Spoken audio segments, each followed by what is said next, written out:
So what's interesting is that we're going to be seeing the South Korean president go into the next 3 years of his presidency, the last 3 years of his presidency, having an opposition-led National Assembly, meaning that there will be 3 years where the president's policies will face additional scrutiny and may have a difficulty and face challenges passing through for legislation domestically. The current ruling party, the People's Power Party of South Korea, now has lost seats. They did not hold the majority prior to this election, but they have lost seats, indicating in some senses a lack of confidence or reduced confidence by the South Korean populace in that party's ability to focus on domestic politics and people-focused policies domestically. It's interesting to note that these elections come about 2 years after the South Korean presidential election, which was one of the closest presidential elections in Korean history.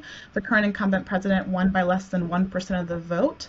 And what's interesting to note additionally is that right now the opposition leader was the rival candidate of that presidential period. So we're already seeing aftershocks, you could say, or waves coming off of that presidential period that indicate the partisan that's quite strong in the country. There's possibility that there will be implications for South Korean President Yoon's foreign policy agenda. And most importantly on his docket and high on his policy agenda has been the U.S., South Korea, Japan trilateral relationship.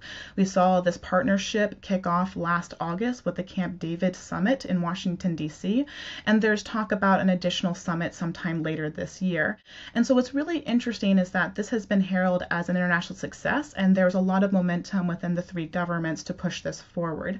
Unfortunately, it has also faced some domestic criticism, and with this new outcome of the National Assembly elections, there's a possibility that this type of foreign policy engagement could be held at risk or even maybe considered at a higher level of criticism through the opposition party.